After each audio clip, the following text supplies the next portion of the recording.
Satu. Selamat pagi, Bapak, Ibu, Saudara sekalian yang kami kasihi di dalam Tuhan Yesus Kristus. Selamat berjumpa kembali dengan kami dari Restoration Christian Church di Los Angeles. Saya Hari Lee, Gembala Sidang, dan hari ini adalah hari Minggu tanggal 29 Oktober tahun 2023, dan kita akan membahas sebuah topik yang saya beri judul Victory in Jesus Christ, atau kemenangan di dalam Tuhan Yesus Kristus, yang akan saya ambil dari kitab Roma pasal yang kelima ayat yang ke-17. Kita awali dengan doa. Tuhan Yesus, kebenaran firman-Mu absolut pasti memerdekakan kami. Berbicara kepada kami Tuhan, nyatakan kebenaran ini di dalam hati kami. Jadikan kami pelaku kebenaran firman-Mu. Kami sambut firman-Mu yang adalah ya dan amin, dengan hati mengucapkan syukur di dalam nama Tuhan Yesus. Haleluya. Amin. Baik Bapak Ibu Saudara sekalian, mari kita buka Alkitab kita kepada kitab Roma pasal yang ke-5 ayat yang ke-17. Roma 5 ayat yang ke-17. Saya bacakan bagi kita sekalian. Sebab jika oleh dosa satu orang maut telah berkuasa oleh satu orang itu, maka lebih benar lagi mereka yang menerima kelimpahan kasih karunia dan anugerah kebenaran akan hidup dan berkuasa oleh karena satu orang itu, yaitu Yesus Kristus. Sebelum saya memulai dengan sebuah ilustrasi, saya ingin mengatakan, there is always price to pay before victory can be claimed. Selalu ada harga yang harus kita bayar sebelum kita meraih kemenangan itu. Ini kebenaran. Dan kita juga tahu, Alkitab mengatakan kita akan mengenal kebenaran dan kebenaran itu akan memerdekakan kita. Ya, kita tahu tentang hal ini.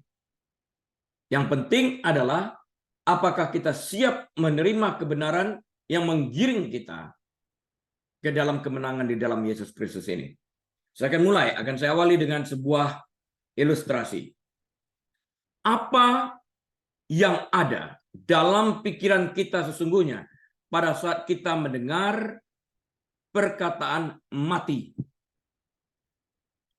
Sebagai tenaga medis, saya berkali-kali menyaksikan bagaimana seseorang menerima perkataan mati dalam bentuk berita pribadi yang disampaikan kepadanya akibat penyakit yang dideritanya. Ketakutan muncul, tidur terganggu, stres. Banyak yang ingin mempersiapkan diri menjelang hari tersebut bersama keluarga. Ada yang menulis pesan untuk anggota keluarga. Ada yang mempersiapkan proses penguburan dan sebagainya. Tapi pada waktu Tuhan berbicara kepada kita tentang dosa yang membawa kita kepada kematian, artinya terpisah daripada Allah. Di dalam suatu tempat yang kita sebut neraka. Kok santai? Ini sebuah pertanyaan yang harus kita pikirkan. Mari kita berhenti sejenak dan berpikir ulang tentang perkataan mati ini. Dan kita akan melihatnya dari sisi yang lain. Bagaimana cara kita menanggapi arti mati dalam arti mati dari orang-orang yang kita kasihi dan bukan mati secara fisik? Bagaimana kita menanggapi ini? Banyak pengertian mati. Atau mati terhadap diri sendiri dan hidup untuk kepentingan orang lain. Apakah kita pernah memikirkan bahwa sikap egois itu adalah mati terhadap kasih dan hidup untuk diri sendiri? Kita nggak peduli terhadap orang-orang di sekitar kita. Bagaimana dengan pemikiran mati terhadap keinginan daging dan hidup menurut pimpinan roh yang membawa kita ke dalam ketaatan terhadap perintah-perintah Tuhan? Melalui pimpinan roh inilah kita dapat mencicipi kemenangan itu. Namun ada harga yang harus kita bayar dengan mematikan daging ini. Kitab Wahyu, pasal yang ketiga, Ayat 1b mengatakan, aku, ini kata Yahweh, Elohim, kata Bapa Surgawi ya, aku tahu segala pekerjaanmu, karena dia maha tahu. Engkau dikatakan hidup, padahal engkau mati. Ayat ini merupakan sebuah kritik yang sangat tajam yang diberikan Yesus kepada gereja di Sardis. Karena penampilan di luar yang tampaknya bagus berbeda sebenarnya dengan keadaan yang sesungguhnya. Kelihatannya hidup, tapi kenyataannya mati. Yang benar itu mati. Banyak keluarga-keluarga yang kelihatannya baik pada penampilan luar, tapi mati sebenarnya. Mungkin seseorang terlihat rajin ke gereja dengan membawa Alkitab di tangannya agar terlihat oleh orang lain. Tapi apakah ia sungguh-sungguh beribadah kepada Tuhan? Itu pertanyaan lain. Alkitab juga mencatat waktu Tuhan mengatakan bangsa ini yang menunjuk kepada orang Israel mendekat kepadaku dengan bibir mereka, padahal hati mereka jauh daripadaku. Alkitab yang dibawa kemana-mana tersebut bukanlah jaminan bahwa orang itu beribadah kepada Tuhan. Tidak jarang, dengarkan saya baik-baik, tidak jarang pengkhotbah yang menyampaikan firman Tuhan dengan bahasa yang indah-indah, serta puitis, eloquent, tidak melakukan apa yang ia khotbahkan.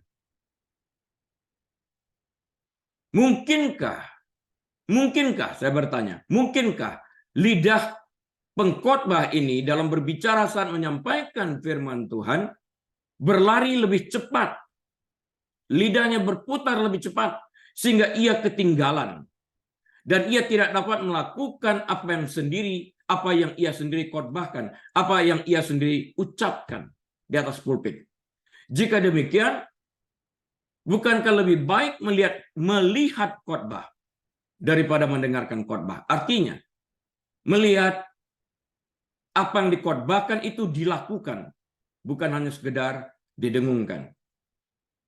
Sudah matikah rohani kita sehingga kita tidak memiliki hasrat atau keinginan untuk bersekutu dengan Tuhan?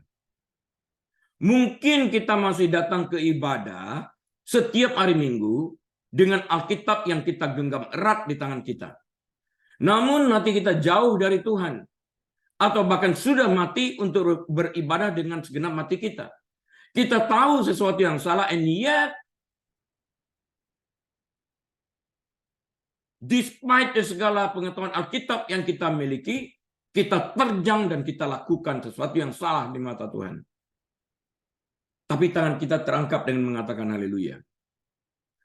Matius 15 ayat 8-9 mengatakan, bangsa ini memuliakan aku dengan bibirnya, padahal hatinya jauh daripadaku. Percuma, ayat 9 mengatakan, mereka beribadah kepadaku. Sedangkan ajaran yang mereka ajarkan ialah perintah manusia, filosofi belaka. Kita dapat benar-benar hidup, Bapak, Ibu, Saudara sekalian, jika kita siap untuk mati. Siapkah kita mematikan daging kita itu agar kita dapat hidup sesuai dengan pimpinan roh? Alkitab menyatakan roh itu penurut, tetapi daging itu lemah.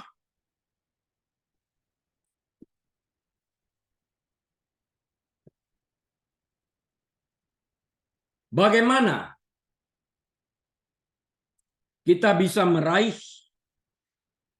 kemenangan di dalam Yesus? Ini topik khotbah kita kan ya, victory in Jesus Christ. Tapi bagaimana dong caranya kita bisa meraih kemenangan di dalam Yesus Kristus ini? Sebagai pengikut Yesus Kristus, kita semua ingin menjalani kehidupan Kristen yang penuh kemenangan. Pasti itu. Alkitab meyakinkan kita bahwa Allah Bapa dan putranya Yesus Kristus adalah pemenang. Dan bahwa orang-orang percaya dapat ikut mengambil bagian di dalam kemenangan Kristus atas dosa manusia ini, seperti yang tertulis dalam 1 Korintus pasal yang ke-15, ayat yang ke-57. Saya bacakan bagi kita sekalian. Tetapi syukur kepada Allah yang telah memberikan kepada kita kemenangan. Memberikan kepada kita kemenangan oleh Yesus Kristus, Tuhan kita. Secara praktis, bagaimana kita dapat mengalami kehidupan berkemenangan yang dimungkinkan dalam Kristus? Bagaimana kita bisa meraih kemenangan di dalam Yesus ini? Kemenangan itu diberikan, dijanjikan kepada kita yang percaya. Jangan sampai kita hanya menjadi penonton, menjadi seorang pengamat yang mengamati kemenangan itu, namun kita tidak berada di dalam grup pemenang ini. Artinya, marilah kita secara aktif berada di dalam sebuah sejarah ini. Membuat sejarah ini, membuat cerita ini. Jangan hanya menjadi pengamat yang mengamat-amati, ibarat kita hanya memperhatikan wajah kita di dalam sebuah cermin dan kemudian melupakan segera setelah kita berlalu dari cermin tersebut. Kemenangan pada akhirnya adalah milik Tuhan, Allah kita. Seperti yang tertulis dalam 1 Samuel pasal yang 17, ayat yang ke-47. Sejak masa Eksodus, Israel dari Mesir, setiap kali umat Allah bergantung padanya saja. Hanya bergantung kepada Tuhan. Dia memberi mereka kemenangan atas musuh-musuh mereka. Itu tertulis dalam Eksodus pasal yang ke-15, Keluaran pasal yang 15. Para nabi perjanjian lama secara konsisten menunjuk para juru selamat masa depan yang akan memberikan ekspresi penuh kepada Allah. Penuh kemenangan Allah. Yang menunjuk kepada itu. Kemenangan ini dijamin. Ya, memberikan ekspresi penuh kemenangan Allah. Terlihat jelas. Dituliskan di dalam Sakaria 9 ayat yang 9, saya bacakan. Bersorak-sorailah dengan nyaring, hai putri Sion. Bersorak-sorailah, hai putri Yerusalem. Lihat, rajamu datang kepadamu. Ia adil dan jaya. Ia lemah lembut dan mengendarai seekor keledai beban yang muda. Ini adalah sebuah nubuat berbicara tentang Yesus yang akan digenapi pada waktu dia memasuki Yerusalem itu. Kita tahu nubuatan ini mengacu pada Yesus Kristus, Mesias yang dijanjikan, yang telah mengalahkan dunia. Yohanes 16 ayat 33. Yesus meraih kemenangan tertinggi di kayu salib. Melalui penderitaannya, melalui pengorbanannya, ia meninggalkan surga. Datang dalam wujud manusia. Lahir di kandang domba. Mati diapit oleh kedua penjahat. Tuhan dalam wujud manusia rela menanggung dosa tersebut demi untuk meraih kemenangan atas dosa. Hai maut, di mana sengatmu? Sengat maut ada di dalam dosa dan kuasa dosa ada di dalam hukum Taurat, kata Alkitab. Namun Tuhan Yesus telah menggenapi seluruh hukum Taurat ini atas kematian dan kebangkitannya. Ini luar biasa. Waktu kita mengerti akan kebenaran ini, kebenaran inilah yang menunjukkan beberapa boroknya kita. Kebenaran yang menunjukkan siapa jati diri kita. Kita telanjang di hadapan kebenaran tersebut.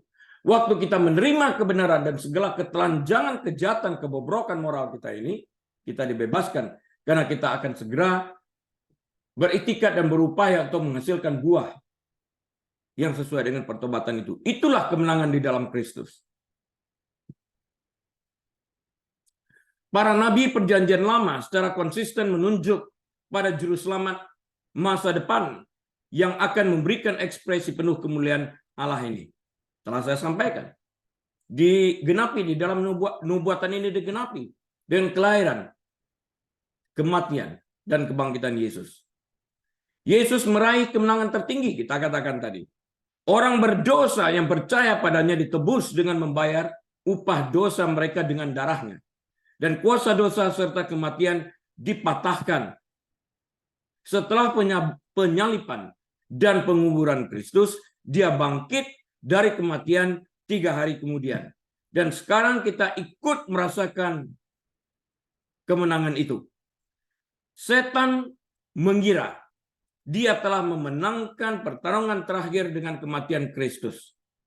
Namun kebangkitan Kristus membuktikan kebalikannya, yaitu dia menang atas maut.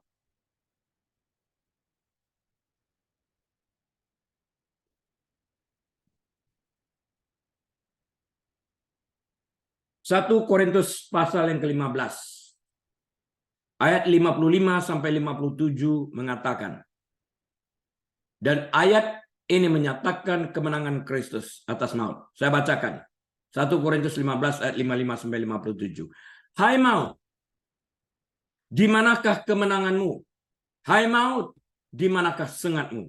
Sengat maut ialah dosa. Dan kuasa dosa ialah hukum Taurat. Tetapi syukur kepada Allah yang telah memberikan kepada kita kemenangan oleh Yesus Kristus Tuhan kita. Alkitab juga mencatat, semakin banyak hukum diberikan, semakin bertambah pelanggaran. Tidak ada satu orang pun yang dapat melakukan hukum Taurat itu atau hukum apapun secara sempurna. Nggak ada. Ada 10 tanda stop, mungkin pada 9 dia total berhenti, satu kali dia menggelinding, tetap aja dihukum. Yakobus 2:10 mengatakan, harus sempurna di dalam melakukan itu semua. Nggak ada orang yang bisa sempurna. Mengasihi, setiap hari kita gagal. Ada marahnya, ada jengkel, ada kesalnya, ada pikiran jahat. Gagal di dalam hal ini. Hanya Yesus yang dapat melakukan seluruh hukum Taurat ini sempurna. Dan kita hanya membonceng kemenangannya ini dengan percaya, beriman kepadanya. Sebaliknya, kematian Kristus itu melepaskan belenggu kita, membebaskan kita dari penjara dosa, dan melecuti kekuatan supranatural kejahatan seperti yang tertulis dalam Kolose pasal yang kedua, ayat yang ke-13 sampai dengan 15. Saya bacakan Kolose 2, 13 sampai 15. Kamu juga, meskipun dahulu mati oleh pelanggaranmu, dan oleh karena tidak disunat secara lahiriah, telah dihidupkan Allah bersama-sama dengan Dia, sesudah Ia mengampuni segala pelanggaran kita. Ayat 14. Dengan menghapus surat hutang yang oleh ketentuan-ketentuan hukum mendakwa dan mengancam kita. Dan itu ditiadakannya dengan memakukannya pada kayu salib. Ia telah melucuti pemerintah-pemerintah dan penguasa-penguasa dan menjadikan mereka tontonan umum dalam kemenangannya atas mereka. Hutang dosa kita telah dibayar habis oleh Tuhan Yesus. Surat hutang itu sudah dibakar. Nggak ada lagi hutangnya. Yang adalah surat tulisan yang baru yang menyatakan telah lunas. Distempel. Jadi pada waktu pengadilan nanti waktu dituduh oleh setan, si A, B, C sampai Z ini melakukan tindakan ini dan itu, pengacara kita, Yesus Kristus mengatakan, paid in full, telah dibayar. Aku telah menggantikan yang ada, dosa mereka telah dihapuskan. Kebenaran Kristus diperhitungkan kepada mereka. Surga terbuka bagi orang percaya kepada Yesus. Ini kemenangan itu yang harus kita mengerti. Kunci untuk mencapai kemenangan di dalam Yesus adalah iman kepada Kristus seperti yang tertulis dalam 1 Yohanes pasal yang ke-5 ayat yang ke-4 dan 5. Nanti pelajari juga Roma 8 ayat 37 ya. Saya bacakan dulu 1 Yohanes 5 ayat 4 sampai 5. Sebab semua yang lahir dari Allah, bukan dunia ya, dari Allah, mengalahkan dunia. Dan inilah kemenangan yang mengalahkan dunia. Iman kita. 5. Siapakah yang mengalahkan dunia selain daripada dia yang percaya bahwa Yesus adalah anak Allah? Itu yang mengalahkan dunia. Langkah pertama menuju kemenangan di dalam Yesus adalah menerima Yesus Kristus Putra Tunggal Allah ini sebagai Tuhan dan Juru Selamat kita. Raja kita, Allah kita. Kita menerima Yesus karena kasih karunia melalui iman. Dan kita juga hidup dalam kemenangannya. Kita bonceng. Karena kasih karunia melalui iman ini. Baik keselamatan kita dan kemenangan kita di dalam Yesus Kristus adalah anugerah kasih karunia Allah ini. Efesus 2 ayat 4-8 mengatakan itu. Dan Galatia 3 ayat yang ketiga. Sebagai referensinya jika ingin belajar lebih lanjut. Sejauh mana kemenangan Yesus Kristus yang diberikan kepada kita, kemenangan yang Yesus bagikan kepada kita selaku pengikutnya, selaku orang percaya kepadanya, mencakup kemenangan atas keinginan daging, atas keinginan mata, atas keangkuhan hidup. 1 Yohanes 2 ayat yang ke-16. Itu dijamin bagi kita. Kemenangan Yesus, kemenangan Yesus atas godaan dan dosa. Ibrani 4 ayat 15. Lihat juga Matius 4 ayat 1 sampai 11. Juga menjadi kemenangan kita. Barang siapa menjadi milik Kristus Yesus, ia telah menyalibkan daging dengan segala hawa nafsu dan keinginannya. Mengapa dikatakan telah menyalibkan daging? Lihat kalimat yang pertama awalnya, barang siapa menjadi milik Kristus. Jadi pada waktu kita menerima Kristus sebagai Tuhan dan Juru Selamat kita, kita beriman kepada Dia. Pada detik itulah kita menyalibkan daging kita, Yesus menanggung dosa kita, dan kebenaran Kristus diperhitungkan kepada kita saat itu. Ya, Galatia 5 ayat 24 dan juga bisa pelajari nanti lebih lanjut dalam Roma 5 ayat 20 sampai 21. Mari ya, minum dulu.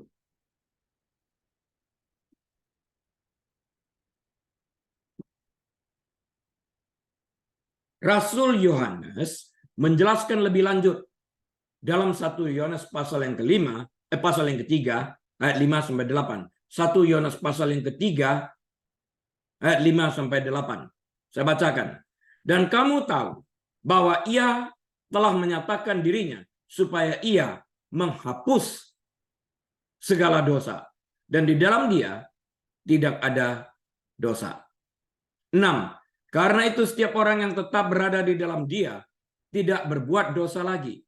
Tidak berbuat dosa lagi artinya pilihan kita untuk tidak dengan sengaja melakukan atau mengulangi apa yang pernah kita lakukan. Setiap orang yang tetap berbuat dosa, artinya setelah diampuni dia tetap sengaja berbuat dosa, memilih untuk hidup di dalam dosa, maka orang tersebut tidak melihat dan tidak mengenal Dia, Yesus. 1 Yohanes 3 ayat yang ke-7. Anak-anakku, janganlah membiarkan seorang pun menyesatkan kamu. Jangan. Barang siapa yang berbuat kebenaran, melaksanakan kebenaran maksudnya, adalah benar. Sama seperti Kristus adalah benar. 8. Barang siapa yang tetap berbuat dosa, artinya hidup di dalam dosa, berasal dari iblis. Sebab iblis berbuat dosa dari mulanya. Sejak awalnya memberontak. Lihat Yesaya 14. Untuk inilah anak Allah, Yesus Kristus maksudnya, menyatakan dirinya, yaitu supaya Ia membinasakan perbuatan iblis itu. Nah, Yesus telah mengalahkan setan dan kuasa kejahatan.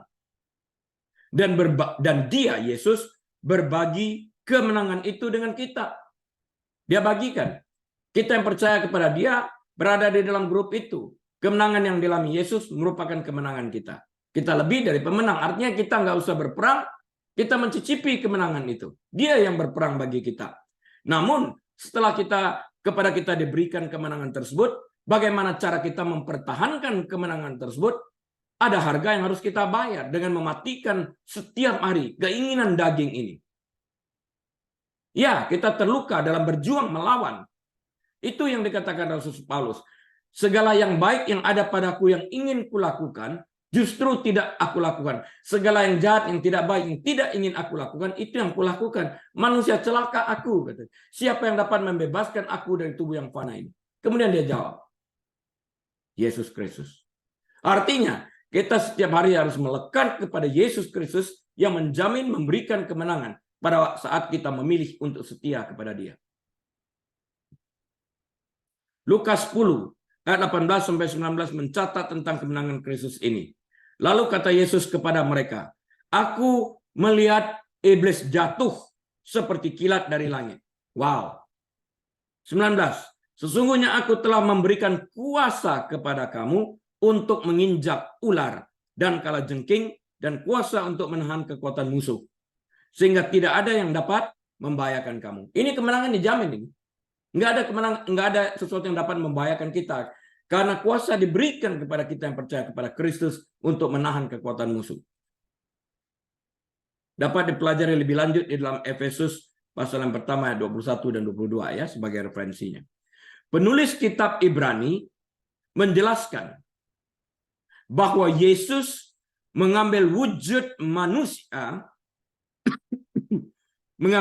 manusia, dalam daging dan darah, agar ia dapat mengambil bagian dalam kemanusiaan kita, seperti yang tertulis dalam kitab Ibrani pasal yang kedua ayat 14-15. Saya bacakan Ibrani 2 ayat 14-15. Karena anak-anak itu adalah anak-anak dari darah dan daging, kita semua dari darah dan daging, maka ia, Yesus, juga menjadi sama dengan mereka dan mendapat bagian dalam keadaan mereka, merasakan lapar, merasakan sedih, merasakan senang, penderitaan, supaya oleh kematiannya ia memusnahkan dia, yaitu iblis yang berkuasa atas maut. 15. Dan supaya dengan jalan demikian ia, Yesus, membebaskan mereka yang seumur hidupnya berada dalam perambaan oleh karena takutnya kepada maut. Kita tidak perlu takut akan kematian atau iblis karena kita ikut serta dalam kemenangan Yesus Kristus atas mereka. Kemenangan sejati itu telah dijamin. Saat mati kita tidak akan masuk neraka karena iman kita kepada Yesus yang menyelamatkan kita, kita masuk ke dalam kerajaan surga. Selama kita masih berada di dunia yang telah jatuh ini, bobrok banget ini, kita masih mempunyai perjuangan yang harus diatasi dan perjuangan yang harus dilawan. Kita akan terluka karena keinginan daging begitu kuat dan kita harus lawan. Godaan itu banyak. Kita tahu salah, tapi berapa sering kita mengizinkan yang salah itu terjadi dan kita melakukan itu di dalam kehidupan kita. Seringkali kita menemukan loophole di dalam aturan-aturan yang ada di Amerika. Berapa sering kita mempergunakannya secara salah. Dan kita berdoa supaya Tuhan memberkati kita. Coba kalau kita pelajarin benar-benar ya. Di dalam kitab Yesaya pasal 59 ayat kedua. Yang menyebabkan Allah memalingkan wajahnya dan tidak mendengar doamu. Yang menyebabkan Allah memalingkan wajahnya dan tidak mendengar doamu. Ialah segala dosa dan kejahatan. Percuma berdoa. Bertobat dulu baru doa ini bisa didengar. Ada saatnya kita jatuh dan gagal. Namun kita terus bangkit kembali. Memohon agar Tuhan membekali kita dengan kasih karunia dan kuasanya untuk menang. 2 Korintus 12 ayat 9 sebagai referensi. Sebagai orang percaya, kita berjuang dalam dunia rohani. Seperti yang tertulis dalam 2 Korintus 10 ayat 3-4. Saya bacakan. Memang kami masih hidup di dunia. Itu kebenaran. Kita hidup di dunia masih. Tetapi kami tidak berjuang secara duniawi, kata Rasul Paulus. Karena senjata kami dalam perjuangan bukanlah senjata duniawi, melainkan senjata yang diperlengkapi dengan kuasa Allah yang sanggup meruntuhkan benteng-benteng. Allah telah memberi kita perlengkapan rohani untuk melindungi kita dari kuasa kegelapan yang berperang melawan Allah. Kita tidak dapat melawan setan yang adalah roh dengan mempergunakan senjata duniawi. Kita nggak bisa tembak dia, nggak bisa bom dia. Dia roh. Kita harus mempergunakan senjata roh yang diberikan Allah sebagai perlengkapan bagi kita. Pelajarin Efesus 6, kita akan menemukan ini. Kemenangan dalam Yesus adalah nyata dan dapat dicapai sekarang ini saat kita masih bernapas dan hidup di dunia ini. Kenapa? Karena Tuhan kita Yesus Kristus telah mengalahkan setan dan setiap kekuatan jahat di dunia ini. Telah dikalahkan. Kita meraih kemenangan di dalam Yesus dengan bersandar di dalam Yesus Kristus itu.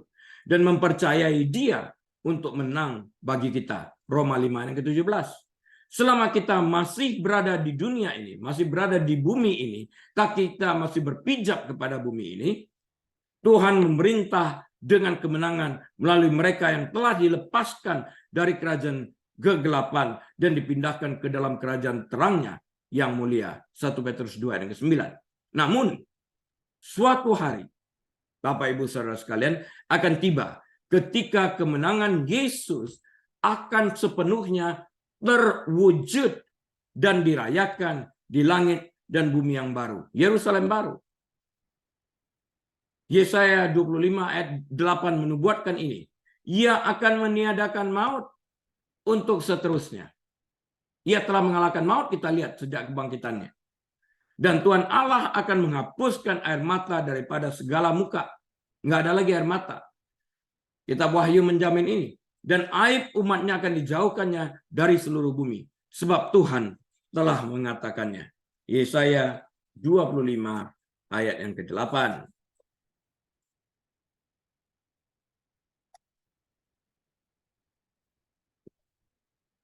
Apa kunci kemenangan kita ketika kita bergumul dengan dosa? Kunci kemenangan itu apa? Saat godaan itu datang. Saat Yesus digoda, dia mempergunakan firman, bukan? Kuncinya. Kunci kemenangan dalam perjuangan kita melawan dosa pasti tidak terletak pada kekuatan diri kita sendiri. Namun pada Allah dan kesetiaannya. Pada firman-Nya yang adalah pedang roh. Dan pada kedekatan kita dengan Dia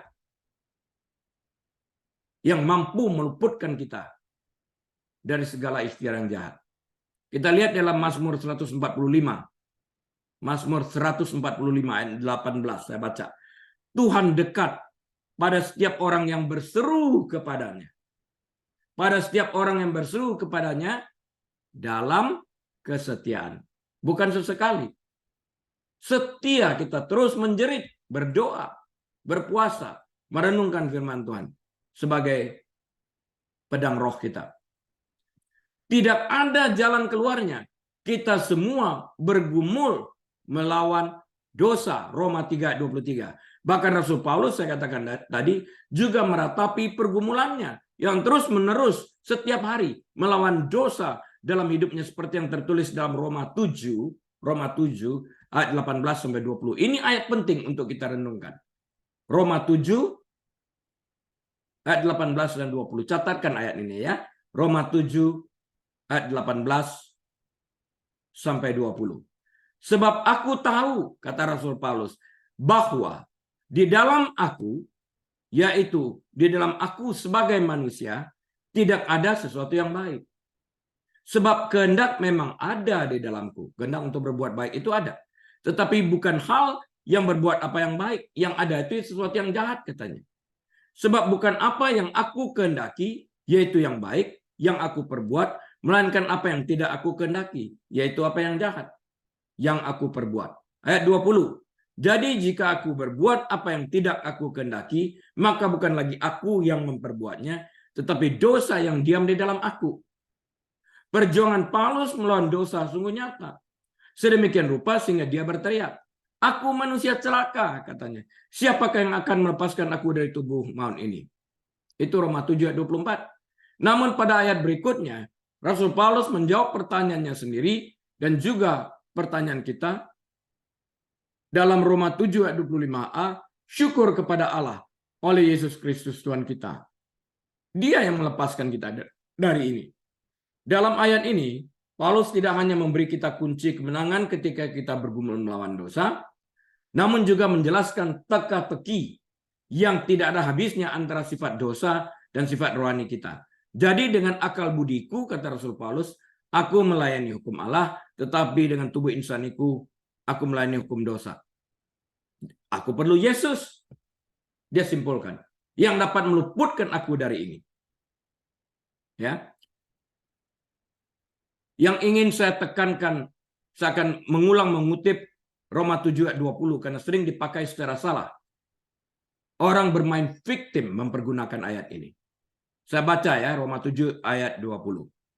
Jadi jika aku berbuat apa yang tidak aku kehendaki, maka bukan aku lagi yang membuatnya, tapi dosa yang diam di dalam aku. Ya kan bukan saya yang mau, pastor. Dosa yang di dalam diri saya itu yang melakukan. Jadi dosa itu yang menyuruh saya yang bertanggung jawab. Hei, dosa tidak berkuasa terhadap dirimu. Setan tidak berkuasa terhadap dirimu kecuali engkau menyetujui ide-ide tersebut. Engkau bertanggung jawab terhadap apa yang ada di dalam pikiranmu. Engkau bertanggung jawab terhadap perasaanmu. Engkau bertanggung jawab terhadap tindakanmu, perbuatanmu. Jangan bermain victim. Kemenangan sudah dijamin, kita mampu dan kita mengerti membedakan antara yang baik dan jahat. Victim dan bermain victim. Keluar dari jerat bermain victim berdiri sebagai pemenang. Sebelumnya, dalam Roma 7 ayat 14, Rasul Paulus berkata, kita mulai membaca dari ayat 18 tadi, 4 ayat mundur, dalam Roma 7 ayat 14. Dia berkata sebelumnya, sebab kita tahu bahwa hukum Taurat adalah rohani, tetapi aku, kata Paulus, bersifat daging, terjual di bawah kuasa dosa. Paulus membandingkan sifat kita yang berdosa, yaitu kedagingan kita, dengan seorang budak. Kita menjadi budak dosa, katanya. Sama seperti seorang budak mentaati perintah tuannya, demikian pula daging kita mentaati dosa. Namun sebagai orang yang percaya kepada Kristus, kita telah menjadi makhluk rohani di bawah hukum Kristus. Batin kita berada di bawah pengaruh dan kepemilikan kasih karunia Allah dan kehidupan Kristus. Roma 5:21. Kita tidak berada lagi di bawah perbudakan dosa. Kita di bawah pimpinan kasih karunia. Yesus yang menjamin kemenangan ini. Kita dimampukan untuk berdiri mengalahkan keinginan daging ini. Selama kita hidup di dunia ini, sifat dosa dan keinginan daging kita akan tetap ada di dalam diri kita setiap hari. Namun kita juga mempunyai sifat baru di dalam Yesus Kristus. Itu juga setiap hari. Hal ini menyebabkan pergumulan antara apa yang ingin kita lakukan dan apa yang sebenarnya kita lakukan. Karena dosa terus menyerang sifat duniawi kita ini. Perjuangan ini adalah bagian normal dalam menjalani kehidupan Kristen. Dimulai sejak di Taman Eden. Semua boleh dimakan, lebih daripada 99%. Hanya satu pohon kok yang buahnya tidak boleh dimakan. Biasanya mereka juga lihat, nggak ada apa-apanya. Tapi pada waktu setan hadir dalam wujud ular, terjadi dialog. Setan memutar balik, twist the truth, memutarbalikkan kebenaran, menggoncangkan kebenaran yang ada di dalam pikiran Hawa ini. Dia memilih untuk percaya kepada setan, mengizinkan setan menguasai perilakunya. Dia bertanggung jawab. Bukti bertanggung jawab, dua-duanya diusir. Mereka kehilangan Taman Eden, mereka kehilangan hadirat Allah, mereka kehilangan sesuatu yang diciptakan bagi mereka. Mereka telanjang di dalam hal ini. Efek akibat daripada perilaku dosa di dalam mereka. Mereka kehilangan segala-galanya di dalam hal ini. Nilai kehidupan kekal itu hilang pada waktu dosa dijatuhkan. Pada waktu dosa dilakukan. Namun Kejadian 3:15, Tuhan memberikan jaminan suatu hari akan datang seorang juru selamat yang menghancurkan iblis ini dan perbuatannya. Telah digenapi 2000 tahun yang lalu. Menarik untuk dicatat bahwa Paulus, rasul terbesar, menyatakan bahwa di antara semua orang yang berdosa, dalam 1 Timotius 1:15 dia berkata, akulah yang paling berdosa. Aku pemimpinnya. Paulus menegaskan pergumulan yang kita semua alami saat kita berjuang melawan dosa dan Paulus maaf, saya minum dulu ya.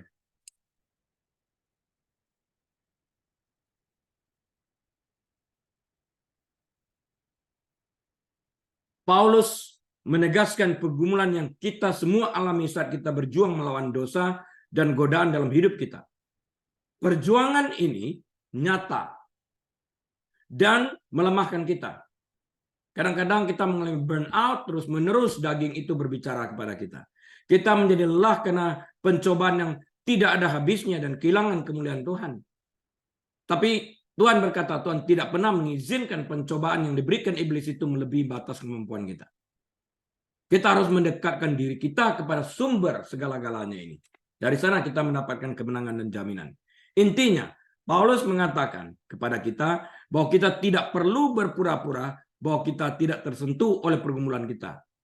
Oh, jangan pura-pura kuat. Enggak kok. Kita harus menyadari ini. Itulah kebenaran yang menelanjangi kita itu. Jangan pura-pura kuat. Kita harus akui ini. Namun bersama Kristus kita mampu memenangkan pertandingan ini karena Kristus telah terlebih dahulu menang. Paulus juga memiliki pergumulan yang sama seperti yang kita alami. Dia mengerti meskipun kita tampaknya seperti berputus asa dalam perjuangan kita untuk melakukan apa yang benar. Namun kita mempunyai pengharapan melalui Yesus Kristus Tuhan kita. Dan sebenarnya Dia, Yesus Kristus, adalah kunci kemenangan kita atas dosa. Pegang dia. Seorang Kristen sejati akan senantiasa berperang melawan setan dan upayanya sehari-hari untuk melemahkan kita. Iblis adalah penguasa dunia ini dan kita hidup di belakang garis musuh. Efesus 2 ayat 2, Efesus 6 ayat 12, Yohanes 12 ayat 31 sebagai referensinya. Namun dengan fokus kita pada Yesus, bukan pada iblis, fokus pada Yesus, pada kebenaran, pada kemenangan, pada solusi, kita akan mampu memupuk pola pikir yang menyatakan bahwa kita lebih baik mati daripada melakukan apa yang menyakiti hati Tuhan dan pada akhirnya kita masuk neraka. Ketika kita menyerahkan diri kita sepenuhnya kepada Yesus Kristus, Matius 16 ayat yang ke-24, setan akan lari dari kita. Kita berada di bawah payung rohani Tuhan Yesus Kristus secara langsung. Ketika kita mendekat kepada Allah, Dia pun akan mendekat kepada kita. Yakobus 4 ayat 7-8. Saat hadirat Allah ada di dalam diri kita, di dalam lingkungan kita, kita dipayungi oleh hadirat Allah itu. Oleh kemuliaan Allah ini. Setan tidak dapat mendekat. Kunci kemenangan kita dalam perjuangan kita melawan dosa terletak pada janji Allah sendiri. Pencobaan, saya baca ya dalam 1 Korintus 10 ayat yang ke-13. Pencobaan yang kamu alami ialah pencobaan biasa yang tidak melebihi kekuatan manusia. Itu diatur oleh Tuhan. Sebab Allah setia dan karena itu Ia tidak akan membiarkan kamu dicobai melampaui kekuatan. Tidak akan. Pada waktu kamu dicobai, Ia, Tuhan, akan memberikan kepadamu jalan keluar sehingga kamu dapat menanggungnya. 1 Korintus 10 13. Tapi bagaimana kita tahu jalan keluarnya kalau kita tidak pernah membaca Alkitab? Bagaimana kita tahu jalan keluarnya kalau kita tidak pernah bersekutu dengan Tuhan, merenungkan firman Tuhan, berdoa dan mengambil saat teduh? Bukan terburu-buru waktu membaca Alkitab. Sebagai orang yang benar-benar percaya kepada Kristus, bahkan ketika beban penderitaan yang ditanggungkan kepada kita begitu besar dan begitu berat, sehingga kita berputus asa, kita dapat menggemakan kata-kata Paulus yang menenteramkan hati kita, yang mengatakan, Allah telah menyelamatkan kita dan akan terus menyelamatkan kita. 2 Korintus 1 ayat 10. Dia akan tidak membiarkan kita, dia akan terus bersama kita. Persoalannya, maukah kita tetap bersama Yesus? Yang terakhir, pemazmur memberi kata-kata penyemangat ini seperti yang tertulis dalam Mazmur 37 ayat 3-5 yang akan saya bacakan bagi kita sekalian. Mazmur 37 ayat 3-5. Percayalah kepada Tuhan dan lakukanlah yang baik. Dengar, lakukanlah yang baik, bukan yang jahat. Diamlah di negeri dan berlakulah setia. Ayat 4, dan bergembiralah karena Tuhan, maka Ia akan memberikan kepadamu apa yang diinginkan hatimu. 5, serahkanlah hidupmu kepada Tuhan. Serahkan, berikan kepada Dia. Dan percayalah kepadanya, Dia dan Ia akan bertindak. Ini penting. Jangan menggantungkan pada diri kita sendiri dan kekuatan kita. Do not lean on your own understanding, dikatakan Alkitab. Apa kunci untuk menjalani kehidupan Kristen yang berkemenangan? Kuncinya apa? Ini step berikut kita pelajari. Dapat kunci ini, udah menang lah. Tinggal buka pintunya. Kehidupan Kristen yang berkemenangan adalah kehidupan yang dijalani dengan iman. Dari tadi, iman. Setiap saat dalam penyerahan diri kepada Tuhan. Kehidupan Kristen yang berkemenangan berakar dan berlandaskan iman. Keseluruhan kitab Ibrani pasal 11 menceritakan kisah-kisah tentang pria dan wanita yang karena iman menang pada saat berhadapan dengan berbagai pencobaan yang mereka alami. Tuhan kita selalu menang, apapun yang menghalanginya, siapapun musuhnya. Ia menang, sudah menang. Kita wajib tinggal di dalam kebenaran ini. Bahkan salib Kristus bukanlah sesuatu kekalahan bagi Tuhan, namun sebuah kemenangan. Yohanes 12 ayat 31 mengatakan, sekarang juga penguasa dunia ini akan dilemparkan keluar. Mereka kalah. Yohanes 12:31, kata Yesus pada minggu terakhir perjalanan pelayanannya di dunia itu ya, sekarang juga penguasanya akan dilemparkan keluar. Ya. Pada saat Yesus diadili di hadapan imam besar, Yesus bersaksi dalam Markus 14 ayat 62. Akulah dia dan kamu akan melihat anak manusia duduk di sebelah kanan yang maha kuasa dan datang di tengah-tengah awan-awan di langit. Itulah kemenangan yang dialami oleh orang percaya. Orang Farisi nggak suka pernyataan ini. Kita tahu dia menatakan identitasnya. Before Abraham was, I was. Sebelum Abraham ada, aku ada. Marah orang Farisi. Kenapa? Karena dia menyatakan kalimat ini mengerti baik orang Farisi. Dia mengatakan dia Tuhan. Kemudian dia mengatakan, I and my Father are one. Aku dan Bapa adalah satu. Dia mengatakan dia Tuhan secara langsung. Kembali orang Farisi mengerti dan mau timpuk dia. Dia Allah yang berkemenangan. Kita harus berpegang teguh kepada kebenaran firman-Nya. Kehidupan Kristen yang berkemenangan adalah kehidupan yang dijalani dalam kemenangan atas segala sesuatu yang ada di dunia ini, yaitu kemenangan atas keinginan daging, keinginan mata, dan keangkuhan hidup yang telah kita baca dalam 1 Yohanes 2:16 tadi. Hidup yang berkemenangan memiliki kemampuan untuk menaklukkan rasa takut dan mengenal serta memperoleh kedamaian Tuhan. God is the God of peace, Yehovah Shalom, Raja Damai. Ketekunan dalam penindasan atau kesesakan atau penganiayaan atau kelaparan atau ketelanjangan atau bahaya atau pedang. Roma 8 ayat 35. Menunjukkan bahwa kita lebih daripada orang-orang yang menang oleh Dia yang mengasihi kita. Ayat 37 dalam Roma yang ke-8. Kehidupan Kristen yang berkemenangan tentu saja membawa pada kekalahan maut itu sendiri dan pahala yang mulia di surga. Wahyu 21 dan ke-7. Orang benar akan hidup oleh iman. Roma 1 ayat 17. Dan tidak mungkin untuk terlalu berlebihan dalam menekankan pentingnya iman dalam menjalani kehidupan Kristen yang berkemenangan. Tanpa iman nggak mungkin menang. Sebab semua yang lahir dari Allah mengalahkan dunia. Dan inilah kemenangan yang mengalahkan dunia. Iman kita. Siapakah yang mengalahkan dunia? Selain daripada dia yang percaya bahwa Yesus adalah anak Allah. 1 Yohanes 5 ayat 4-5. Jadi kita tidak mungkin mendapat mengalahkan dunia dan segala keinginannya tanpa percaya, tanpa beriman kepada Kristus. Dan iman itu setiap hari. Nggak bisa sesekali. Bagian dari menjalani kehidupan Kristen yang berkemenangan adalah menghadapi godaan dengan benar.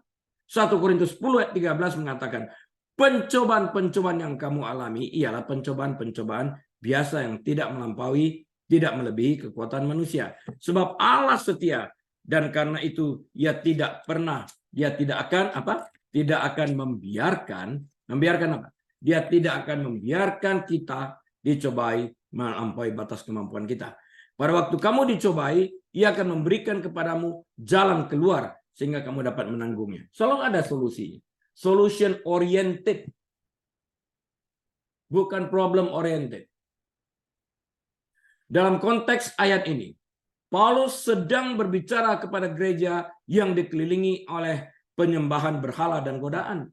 Ada tekanan sosial, tekanan finansial, tekanan politik untuk kembali kepada cara yang lama dan berpartisipasi dalam praktek penyembahan berhala. Godaan besar di dalam hal ini. Kesulitan finansial, ya udahlah. Sepertinya Tuhan buta, tidak mengerti kebutuhanku, penyembah berhala. Makin jauh. Allah dalam kesetiaannya mengatakan kepada mereka, dan kita sekalian, dia juga berbicara, bahwa tidak ada pencobaan dimanapun dan kapanpun yang akan mengejutkan Tuhan itu sendiri. Dan dia, Tuhan, selalu memiliki caranya sendiri untuk membebaskan kita dari segala jenis pencobaan apapun. Karena itu kita tetap harus setia dan memandang kepada dia yang adalah setia pada saat kita dihampiri oleh pencobaan apapun. Jadi pada saat mata kita fokus kepada Tuhan, pusat segala solusi, kita mendapatkan itu. Pada waktu kita melepaskan fokus kita dari Tuhan kepada problem, solusi tidak ada. Problem yang akan menumpuk. Itu yang dilakukan setan di Taman Eden dengan Hawa. Untuk melepaskan pandangan Hawa daripada kebenaran firman yang telah disampaikan. Ketika seorang Kristen dihadapkan kepada suatu pencobaan, Tuhan akan selalu memberikan jalan keluar yang jelas untuk menghindari dosa tersebut. Namun tetap menjadi pilihan masing-masing individu untuk mengambil jalan keluar tersebut atau tidak. Tuhan berbicara kepada Kain kok. Hei, lihat, dosa itu mengintipmu, siap untuk menerkammu. Kuasailah dosa itu. Nah, sudah dikasih tahu ya. Kain lakukan nggak? Enggak tuh. Dia tetap lakukan apa yang ingin dia lakukan. Bunuh adiknya. Dia pikir masalahnya selesai. Apakah dengan membunuh Kain masalah selesai? Tidak, masalah baru datang. Dia menjadi seorang pembunuh pertama di dalam Alkitab. Kenapa tidak bertanya kepada Kain? Kenapa persembahannya diterima dan dia tidak? Nggak perlu cemburu, belajar sesuatu yang baru. Dia membunuh Kain, dia beranggapan kebenaran itu dapat dibunuh. Kebenaran tidak dapat mati. Kebenaran tetap kebenaran. Sekalipun orang yang menjalankan kebenaran ini, sekalipun orang yang menjalankan kebenaran ini, Abel, dibunuh oleh Kain. Kebenaran tetap kebenaran dan tidak akan mati. Dalam Yohanes 15, Yesus menceritakan sebuah perumpamaan yang memberikan kunci menuju kehidupan Kristen yang berkemenangan. Yesus Kristus adalah pokok anggur, sumber kehidupan, kesehatan, dan keutuhan. Dan kita adalah ranting-rantingnya yang sepenuhnya bergantung pada pokok anggur itu. Di luar dia kita nggak berbuah. Kata yang digunakan berulang kali di sepanjang bagian ini paling sering diterjemahkan sebagai tinggal atau tetap. Kata aslinya dalam bahasa Yunani sebenarnya berarti diam di tempat kita berada. Kita carang, kita ranting, diam pada pokoknya. Jangan keluar dari sana. Di luar pokok itu kita tidak berbuah. Di mana orang Kristen? Orang Kristen ada di dalam Kristus. Artinya dia pokok anggur itu. Jangan keluar dari pokok anggur. Artinya jangan keluar daripada Yesus. Artinya jangan tinggalkan Yesus Kristus itu. Efesus 2:13. Artinya kita harus tetap setia dan tetap tinggal di dalam Kristus, sang sumber kebenaran yang memberikan kita jalan keluar. Karena kebenaran itulah yang memerdekakan kita. Dia sumber kehidupan. Di luar dia tidak ada kehidupan. Di luar dia tidak ada kemenangan. Dia sumber kemenangan. Di luar dia tidak ada solusi. Dia sumber solusi. Kehidupan Kristen yang berkemenangan adalah sebuah perjalanan iman. Up and down. Bukan hanya untuk keselamatan kekal, namun juga keputusan-keputusan sehari-hari yang dibangun menjadi gaya hidup yang mencerminkan Kristus. Galatia 2:20. Iman adalah jaminan yang pasti bahwa apa yang belum kita lihat adalah jauh lebih nyata, lebih penting, lebih dapat dipercaya dari apa yang kita lihat karena Tuhan telah terlebih dahulu melihatnya. Yesaya 46 ayat 10 mengatakan declaring the end from the beginning. Lihat itu kalimat declaring the end from the beginning. Yesaya 46 ayat 10 artinya sebelum sesuatu terjadi, sebelum sebuah sejarah terjadi, sebelum sebuah cerita dimulai, Tuhan tahu akhirnya. He knows exactly the end result before the history even ever started. Itu kenyataan dalam Isaiah 46 verse 10. Saya ulang ya, iman adalah jaminan yang pasti bahwa apa yang belum kita lihat adalah jauh lebih nyata, jauh lebih penting, jauh lebih dapat dipercaya dari apa yang kita lihat. Kehidupan iman memilih untuk percaya kepada Tuhan dalam segala hal. Karena itulah Yesus berkata, berbahagialah orang yang tidak melihat namun percaya. Kolose 3, 1-4 mengatakan, karena itu kalau kamu dibangkitkan bersama dengan Kristus, carilah perkara yang di atas, di mana Kristus ada, duduk di sebelah kanan Allah. Kolose 3, 2, pikirkanlah perkara yang di atas, bukan yang di bumi. 3, sebab kamu telah mati dan hidupmu tersembunyi bersama dengan Kristus di dalam Allah. 4, apabila Kristus yang adalah hidup kita menyatakan diri kelak, kamu pun akan menyatakan diri bersama dengan Dia dalam kemuliaan. Bagi orang yang tidak percaya kepada Kristus, mereka takut mati. Karena mereka tidak tahu kemana mereka akan pergi pada saat mereka mengembuskan nafas terakhir mereka di dunia ini. Dengan demikian mereka sesungguhnya lupa untuk hidup. Orang Kristen tahu kemana mereka pergi pada saat mereka mengembuskan nafas terakhir mereka di dunia ini. Dan dengan demikian mereka dapat menikmati kehidupan yang diberikan kepada mereka dalam Kristus. Kapan kehidupan kekal itu dimulai? Pada hari, pada detik kita beriman kepada Kristus. Itu diteruskan pada waktu kita mengembuskan nafas terakhir, menutup mata kita di dunia ini untuk membuka di surga. Kesimpulan saya, summary saya seperti ini, closing statement saya.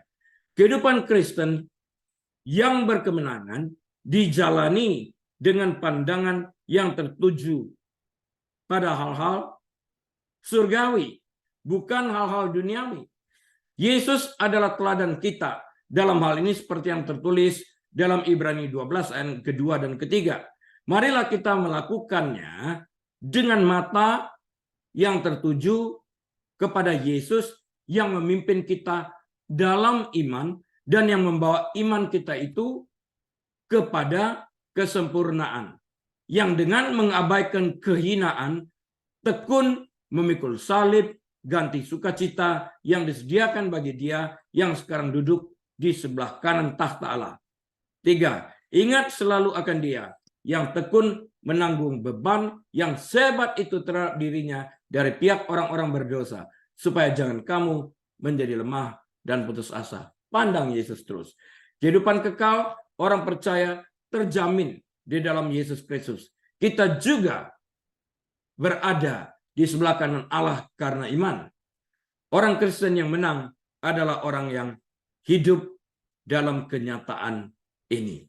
Amin. Mari kita berdoa.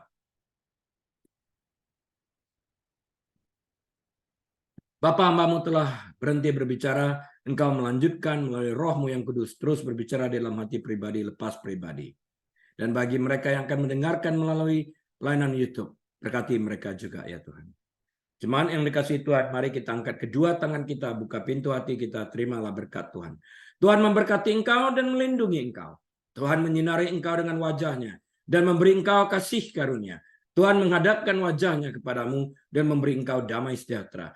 Tuhan membuat engkau menjadi kepala dan bukan ekor, naik dan tidak pernah turun. Diberkati engkau saat engkau masuk, diberkati engkau saat engkau keluar, diberkati bakulmu, diberkati tempat adonanmu, diberkati kandunganmu, diberkati rumah tanggamu, diberkati kesehatanmu, diberkati pekerjaanmu, diberkati anak cucumu. Apapun yang engkau kerjakan, Tuhan sendiri yang membuatnya berhasil. Dan segala puji syukur kemuliaan itu bagi kebesaran namanya. Bapa Surgawi, kami terima kasih. Biarlah kami melangkah, membuka lembaran hidup kami ini. Dengan hikmat marifat daripada Bapa Surgawi, damai sejahtera dari Tuhan Yesus Kristus, dalam persekutuan yang manis dan erat, bersama dengan Tuhan Allah Roh Kudus saat ini, sampai selama-lamanya. Yesus Kristus datang kali keduanya menjemput semua kami yang percaya kepadanya. Haleluya. Amin.